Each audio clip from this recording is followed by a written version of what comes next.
Welcome to Loading Screen, where we know exactly what we're doing. Your taste sucks. That movie was bad. Like anyway.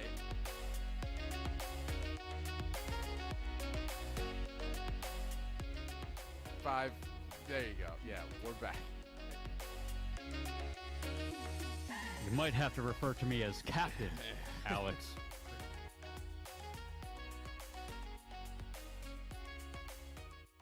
What? Ladies and gentlemen, welcome.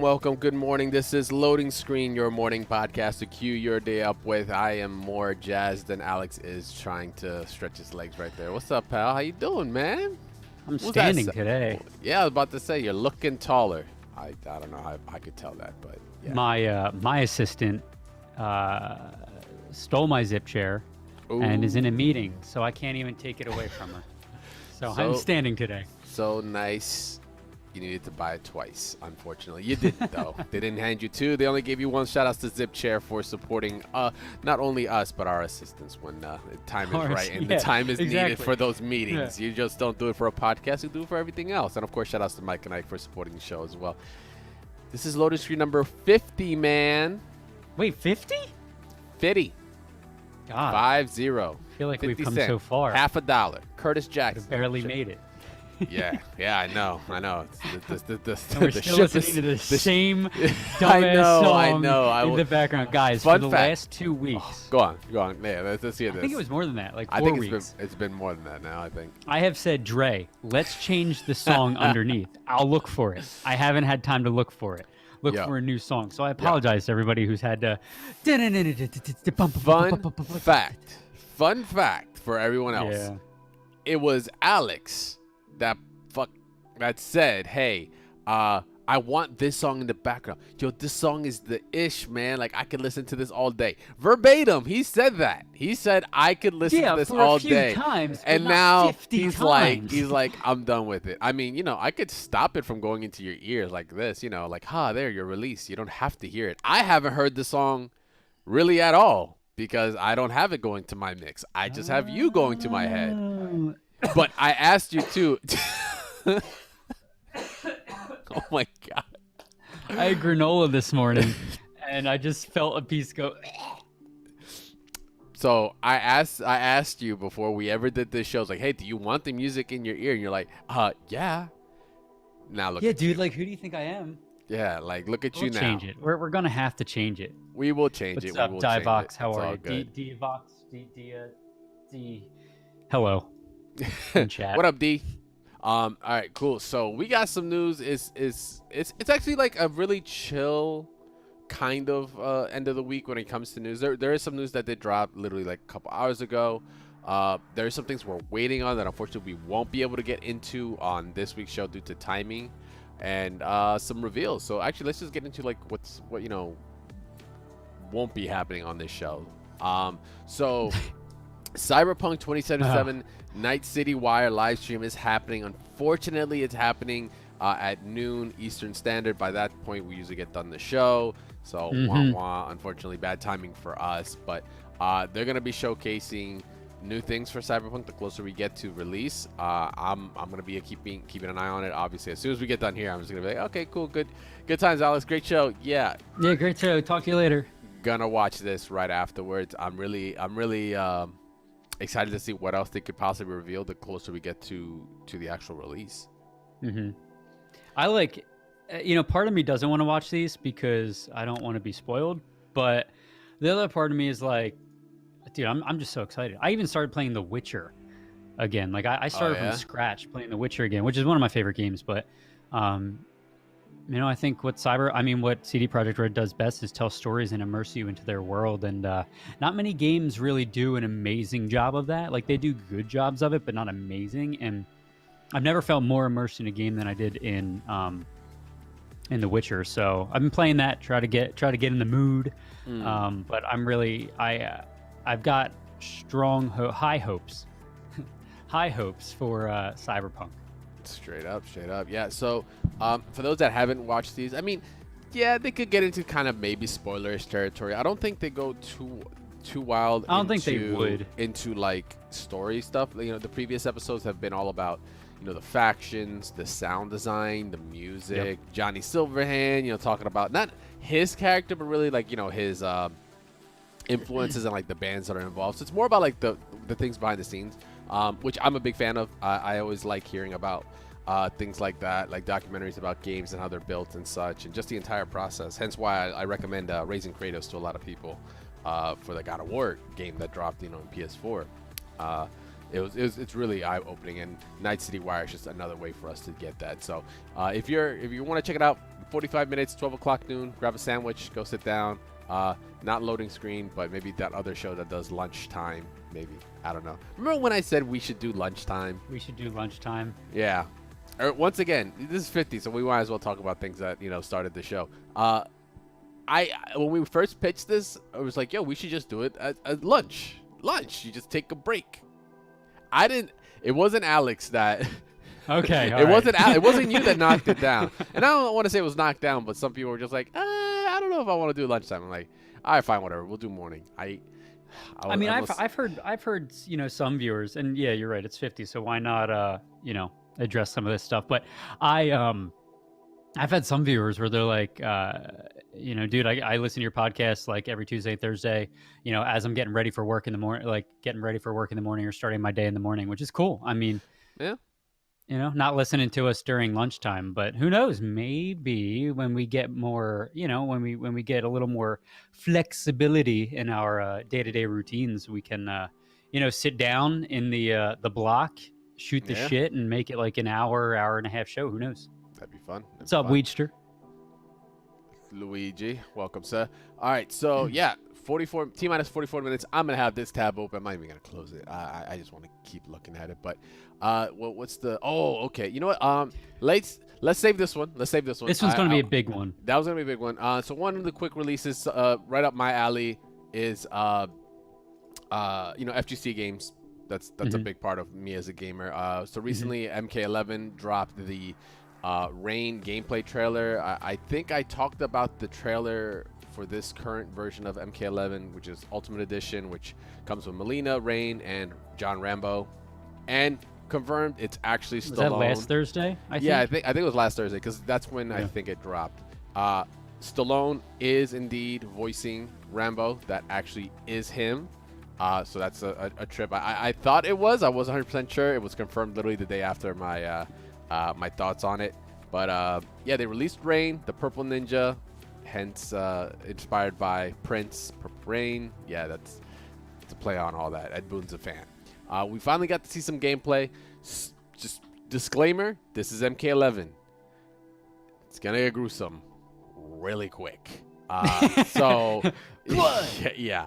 Right there already. So really, has the trademark moves like his kick that sends you around the world. This is a very different type of look for him, where he's using a lot of, like, he uses water, right? He's what's called he's a prince. He's a demigod. He's actually a son of a god and a human and such. So he has these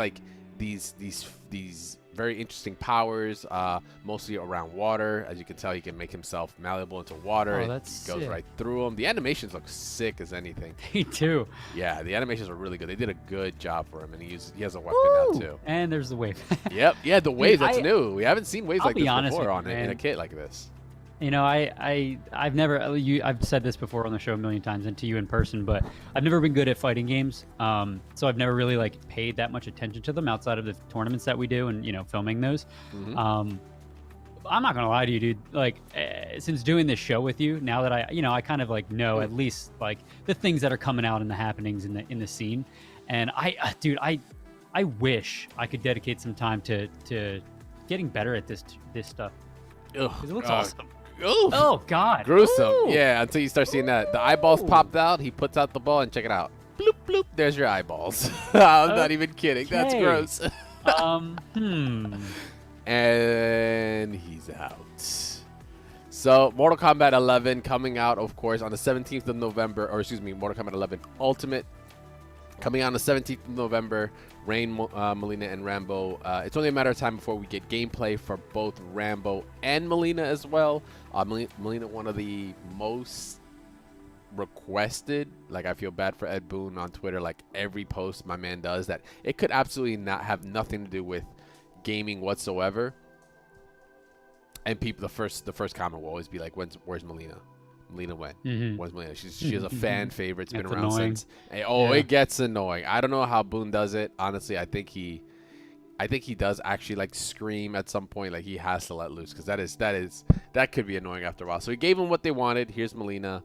Now it's just a matter of figuring out what she does, how different she is, and of course, John Rambo, never been in a fighting game before. So besides having a huge gun, we'll see what it's in store for him. But yeah, Rain already looks ridiculous. He's also kind of a fan favorite, so it was good to see him. Oh, and actually kind of like a little callback to there we go. Little callback to the classic MK is this pose.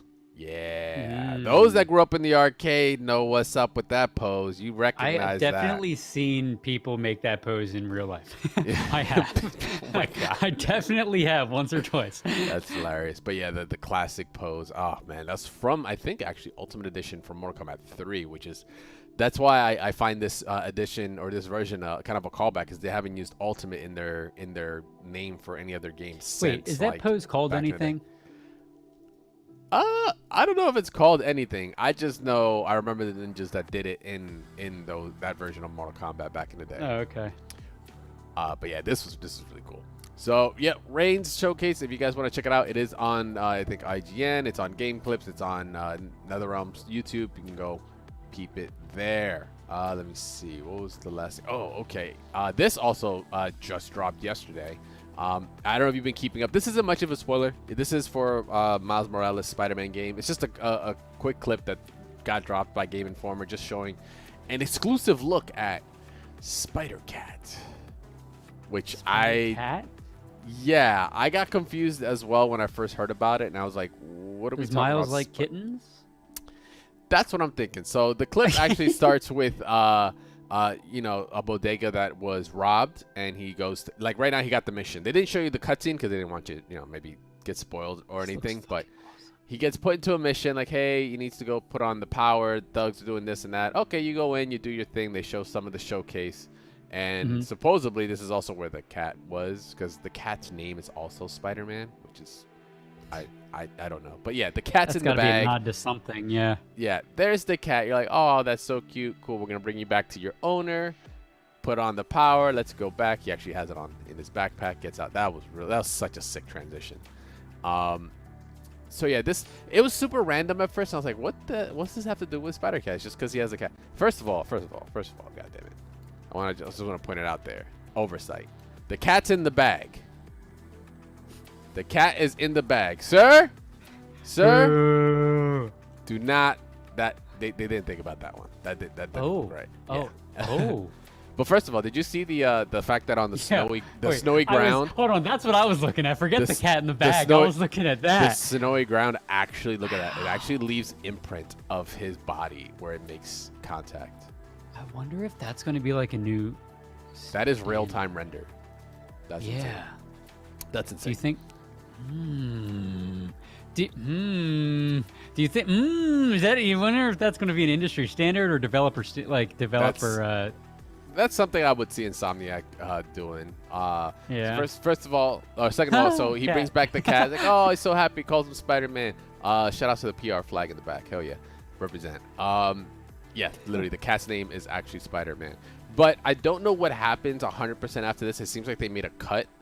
Post this because I guess the store owner had a problem with him, and he's like, oh my god, you brought my cat back, thank you very much, fist bump, right? And then there's gonna be a what looks like there's gonna be an edit, because now you're gonna see Miles in a different costume, and I'm like, oh, that's cool. Maybe you get this costume for some reason at some point.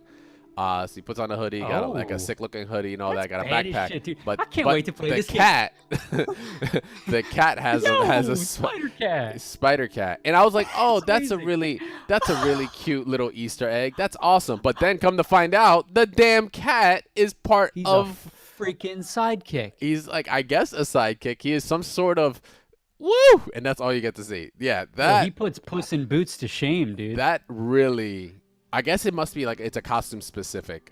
It's definitely a costume specific, move or something. But I thought that was pretty fire, because you even see his face, and when he pops out, look at actually Spider-Man's face. So expressive, even for having a mask. He's just like, Wait a minute, what you doing out? And he's just like, whack. Game of the year. Awesome. Already confirmed. Game of the year. Dude, Game of the year. Everybody in the show knows how I feel about superhero crap, but I'm pumped, dude. Yo. Dude. So random. So random, but I am like, yes, I'm for it. Oh my god. That's wait. hilarious. Did the last Spider-Man take place in snowy New York? Like, was it snowy? No. No. There wasn't. I love snow shit, There wasn't like a lot of weather effects like that. Maybe Okay. there was just like rain is the most we got, and we got to see you. like the refractions and like the light and stuff when it came to the rain, but nothing to that degree that I saw that I could tell. I have to probably go back and really play to get to see if there's any of those details. But like, yeah, that snow stuff like blew me away too. I was kind of like, huh, that's pretty wild. I just love games with snow in them. It's like a weird thing that I like. I just like snow. It's great. You just like snow. You're a winter type of cat. You're a sweater weather kind of person. Sweater it's all good. weather. Some of us have to be. All right. So that was our sneak peek at Spider-Cat. Game of the year. I mean, it's already confirmed. I don't know what else to say. It's perfect. But let's go on to some of the big fish here. So we got our first look. This just dropped earlier this morning. Our first look at the actual PlayStation 5 user experience, or rather your dashboard. Can I say something real quick? Shoot, go for it. So the sequence of me watching these videos this morning, I woke up, I saw this video, watched it. Well, Dre and I believe both watched it kind of at the same time. Yeah. I'm somebody that just likes new, like if something gets a new update, like a user experience, like when Apple or Android push out a new UI, like I don't know why, I just love that shit, right? So like already, like seeing the gold particles in the background, the light rays, the fact that PlayStation is getting a new like UI is just, it makes me so excited. And you remember when I was telling you I was thinking about getting rid of my PlayStation pre-order? Mm-hmm. After seeing this video, I'm like, nope, not getting rid of it. I'm keeping it. I'm gonna roll with it. And then seeing the Spider-Man thing just now, because that was the first time I saw that on this show. I was like, dude, all right, let's go. Let's go. All right, no buyer's remorse here. So this is actually coming from Sleep. This isn't actually you powering up the PlayStation. This is straight from Sleep, and they actually tend to, they're walking you through. You get your pick your user, whatever, your account's already been made, makes sense, and then you get into the game afterwards. Okay, freeze frame on. Freeze frame, and here. Did you watch this whole thing? I did. Okay, I did watch the whole thing. Because there's like key features that I want to touch on. Off the rip, I got worried because because the way they kind of did the show or did this video was, it's coming from Sleep, and then bam, this is the UI, and I was just like, this looks like not the last version of it, but like that in-between version of the 360's dashboard. I don't know if you remember that, but it was post the initial dashboard when we actually started getting avatars in the Xbox 360. They had a card UI, very, very, very similar to this. And the perspective was a little different, but I got worried at first. Let me see. I got very worried about it at first, and I was just like, huh. That's an interesting look. Send it to you. Let's see if it's the same one that I just picked up. Yes. So I got a video of it here. But yeah, I first got vibes of that because I was like, oh god, they're using cards. And I'm getting kind of like the same feel for it. To put it in perspective for those that might not know what I'm talking about, like this is the 360 dashboard I was thinking about. I was like, oh shoot, like, and y'all remember that? Holy shit. Yeah, dude. Hell yeah. I was like, ooh, okay, interesting, kind of similar, because we got to see only the bar. I was expecting to see the usual UI, or not the usual, but at least the similar type of layout. But this turns out this is like the activities bar. This is where it got really interesting, where this is all stuff that is specific to the game itself, where they are integrating the dashboard or pieces of the dashboard to be more part of the game experience, where you can, depending on the game, this is all depends on the developer's use of the dashboard itself. where you can have things like tracking level progression. They're gonna do hints. They're gonna do what is the equivalent to like an integrated kind of game facts in there, but like, you know, more modern, so more about videos and visuals and such, and actual direct links to said levels. So say there's a level that you're only, like they show in this example here. This is for what is it, Sackboy, right? Yep. Is that his name? Yeah, Sackboy's Big Adventure. I think that's what it was called.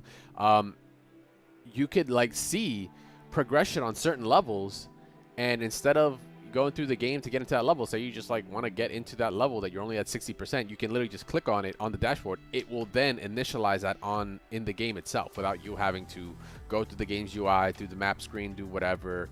This is all game dependent. It's not like it's something for every game, but to put it in perspective, they could implement something like this, say for Spider-Man, for Miles Morales Spider-Man, and show progression of the levels you've completed, or certain tasks, or a certain type of mission you've completed. It could provide you maybe something like a map as to where they are, make markers for you through the dashboard itself. The game, of course, could also let you do that, but you know, I'm just saying that these are ways that they could integrate it in some way, shape, or form. Dude, it's this. I didn't, when I saw this, like when they started talking about it, I just kept getting more and more excited. Because look at this, like you have 60% in progress of Soaring Summit, then you have 33% in progress. Like those are levels. Obviously, and they did disclaim it, because I was paying attention to that, making sure they didn't like make a blanket statement, but they said like depending on what the developer chooses to do, it saves depends progress. on the developer. It's incredible. It's fucking, dude. I'm so excited because you can keep track of the certain missions and where you're at in the story, and just to be able to jump right into that is awesome. Oh, look. It says about 10 minutes left. Yes, which is awesome. I found that very interesting, because now they even have, once again, I keep pushing this because it has to be said, it all depends on the developer's use of it. They could just ignore all these features. They could. It's fine. So it's per game dependent on, but the fact that it even gives you a time, it gives you what they stated, a PlayStation estimated time of completion. I don't know where they base that off of, what the numbers, the baseline is for it. How long you've been playing. Maybe it's tracking you somehow, which would be kind of weird. But I mean, if it does, holy shit, that's kind of incredible. That you can actually see what happens. I'm just gonna laugh if like you're like really bad, and like the game, the PlayStation just gives you some outlandish stuff. It'll take you a lifetime to finish this because you're that bad. I think that'd be hilarious. But yeah, that, you know, the actual like completion remaining time. Also the objectives within a game. You know, you can see the find monk robes, which is what they go into right now, and you can go in a little bit deeper and be like, okay, well, I don't know where to find it. You can find what are hints in the game, or hints in the dashboard itself, native to the dashboard, that can show you pictures or tutorials or excuse me, guides to help you get through, that you can actually go through and find these objectives in case you just straight up are lost. So instead of going out YouTube, Google, go through ads, go through this person's intro, you can see this integrated right here on the PlayStation itself, and it can help you. And you can do it on picture-in-picture mode. You can full screen it, so that way your gaming experience doesn't really end. Your game is still live, like right here. Incredible. They just have it side by side, so you can just follow along and play the game and progress. They've taken the paperback strategy guides and put them in game. Yeah, right. That's what I was feeling too. This and I don't know. I've never been so excited for a UI before, because they are taking, I want to say, revolutionizing what the player's experience is on a console. You have these in-game strategy guides. The voice chat thing is freaking incredible. Oh yeah, we'll get to that in a minute. Yeah. We'll talk about that in a sec. But the controllers have microphones on them, which did the old. Yeah, they had before, yeah. So you can just use that. I never had a PlayStation 4, so I don't really know that. But the fact the fact that you can literally, you know, the freaking the things, words, Alex. Come on, dude, you got this. Hold on, let me go off screen. Okay, do your thing. Okay, squat. All right. So the fact that you can track your progress and objectives and missions is just, I don't, dude, I just, holy shit. And it tells you how much longer you, or an estimated how much is left type of thing. Yeah. Like, I'm a little skeptical as to how that number is calculated, to be honest, because everyone plays differently. Or how much it'll be used, maybe. Or who's the average, whatever. Yeah. The other thing, so this is what I as they continued on the video, I kind of started seeing more of what I see is the usual things that gamers do now. They're integrating natively. The tips and looking for a video for help. You know, how many times have you played a game and you've been like, dude, I don't know where the fuck this is. So you go on YouTube. YouTube.com. So-and-so chapter 5, mission 3, where is this? Right? You go through all that. Okay, no, it's integrated in here. The next part. Yo, you on Discord? Yeah, bro, I'm on Discord. What's up? Like, yo, share your screen. Instead of doing that, they have screen sharing natively to the homies friend list in the game, which is a trip. What's up, Rich Witty? was playing Final Fantasy. Yeah, what's up, Whitmer? When Rich was playing Final Fantasy, I'm not even lying to you. He would share his screen with me, and I would watch him play it and see where he is while I was playing in Discord on PC. I'm like, yeah, you can do that. But the fact that you can do it on console now too. Yeah, like it's all like I'm saying, they're cutting out the piece of you having to go somewhere else. Yes. To get those features, and they're trying to pack it all in. The screen sharing was awesome. Imagine you doing, you know, maybe a co-op game and stuff, and now you can actually both see the screens, which is pretty tight. That's clever. Yeah. You know, be in that chat, and you can be in that group. So like, yeah, like you're kind of like you're getting all those native integrations that like things like Discord are doing, but in your actual console. It's pretty dope.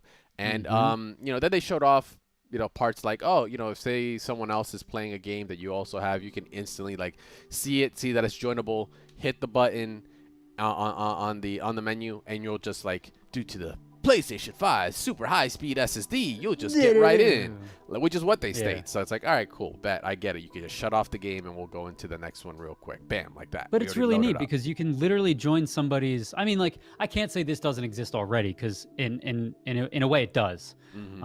But I think the cool thing here is, like, right from the dash, you don't have to go to your friends list or anything. Right from the dashboard, you can see that, hey, these friends are playing this game, there's room in the party, and then you can literally just hit join and it'll take you right there. Yeah, they're just trying to have it a little bit more streamlined, a little more integrated. It isn't like so many menus to get into. Because I'm not gonna lie, the more I think about it, the PlayStation, the previous UI there was a lot to get through, like click here to click here to click here. If you can minimize that, like the amount, you know, people inherently they're lazy at times. It's just it is what it is. You know, if I'm sitting and chilling, I'm already sitting chilling on the couch, bro. I'm not trying to get up. What makes you think I want to go an extra menu to do what I got to do? So they kind of go into more details on things like the integrated screenshots, videos, things that you could send. You know, it wasn't really a big deal for me because we already have something like that. One extra thing that they added to that was the fact that you could be taking a picture of some part of the game or some video and sending it to a friend, and say that friend also has that game, and I think it said the PlayStation will know how far they've gone. And if your screenshot originates from something that they might not have been in, and the developer deems a spoiler, it'll actually warn you beforehand and be like, hey, this might have a spoiler for a game you're playing. Watch out. Which I thought that was pretty cool. It leaves a lot for the developers to do. Now, at the end of the day, it could create more jobs in this, you know, developing company, right? But there's a lot for it. It's like when RTX came out, how we were like, oh my god, this is the coolest thing ever. But it's only gonna be cool if the developers utilize that, right? So regardless, I mean, it's really cool, and you know, I mean, knowing Sony with their exclusives, it might be maybe they make it a standard that if you're an exclusive for PlayStation, in order to release your game, you have to have these things. Because the reason I think this might be a thing is because if you're an exclusive of PlayStation, you are an entity of Sony, and Sony wants to sell their product, which this directly you have to have these check boxes in order to show up. No, it makes sense. Actually, good point. I forgot that Sony could definitely push that agenda. So after about like 8 minutes or so, we actually got to see the actual what you wanted to see, right? Yes, the actual menu you're gonna get if you power on your PlayStation. This is it. Very minimalistic, clean. I'm seeing a lot of negative space in the middle. I'm assuming that when you're playing a game or when you're about to play a game or an app or something, you have that space in the middle that is gonna get taken up. You actually get to see it. So they even noted certain things have been added, like the PlayStation Store is no longer a standalone app. It is fully integrated, as in you don't have to worry about opening the PlayStation Store to get into it. Basically, they're like, oh, it's even easier now for us to take your money because you could just, jump right in. You can see news on games and things that you follow. You actually get a feed for that. But yeah, this is a PlayStation Store. For those that have one now, you used to go all the way to, I think it's the left. Could be the right, whichever one of those those directions. You're going all the way, you're starting it up. It takes a while, dude. I'm just trying to get DLC. Like, holy shit, this is taking forever. No, fully integrated, just like that. You can just go down, check out the games, see the content, add to it. Easy as that. So yeah, the UI itself looks cool. It's what I expected. It's more akin to what I was expecting PlayStation to look like. That's why the beginning had me very worried, because I was like, oh my god, it's such a departure from what we've had since 3. It's kind of a trip. But yeah, it's pretty interesting. I like the look of it. They didn't show every tidbit. This was only like about an 11-minute video, but they just wanted to at least hit some of those features. Besides that, of course, like you stated earlier, the voice chat, you no longer really have to type everything down. You can just talk and it'll write the message down as they show here when they're sharing the actual screenshot. Like, hey, nifty Voyagers, here's this dope screenshot. Let me click your name, bring up the message, and then all I have to do is bring up the keyboard or thanks for the great match. If you didn't play it yet, no, wait, never mind. That was sharing. Never mind. That's sharing. But no, they state that here too. They state that right here. Like, if you share it on the other side, they'll tell you. But and they end the video off with that. In my opinion, this is a good next generation leap for UI. I really think it is. I like the look. It's definitely clean. Like, they kept emphasizing, we modeled this so it could be on 4K TVs and stuff. And I'm like, okay, so they're like, the pixel density maybe and stuff like that. It's gonna look really crispy. That's why those particle effects, like for you, Alex, you might be like, damn, those look good. Those look good. It's because they kind of designed it that way, which is really cool. And then that's like how it ends the video, like, putting your PS5 into rest mode. Do not unplug when the power indicator on your PS5 is lit or blinking. Duh. That just looks badass. That image right there just looks like wow. Yeah, I'm hoping they make some really sick themes, to be honest. Themes would look really, really good on this. So hoping to see what they're going to do from it. But yeah, we got our first look at the PlayStation UI, or excuse me, the actual UI itself. But we'll wait and see what comes up from that and if they're going to release anything else. In the meantime, your loading is complete. Your day is queued up and ready to go. Also, in case you didn't hear us earlier, Cyberpunk Live Citywire is going to be live in 17 minutes. So make sure to go check that out. I will definitely be in the chat somewhere, so feel free to tag me and say what's up if you're in there. In the meantime, you can follow me at CrashTagVS. You can follow Alex over here at SirSkrillex on Twitch and on Twitter. Make sure to follow Nursery Gamers on Twitch and Twitter at NERDST Gamers. Also, if you're a competitor, go check out some of the games. We got a lot of tournaments coming up. I chose, what is it? NurseryGamers.com. I knew that. You do. Yeah. Shout out prize money to be won. Fam. Absolutely. Shout from our awesome sponsors like Mike and Ike and Zip Chair that continue to support our shows and our tournaments. God, I need some water. Maybe I need some coffee too. But in the meantime, you guys have a good one. We'll see you Tuesday. We'll talk plenty of Cyberpunk amongst anything else that comes out on the weekend. See you guys later. Peace.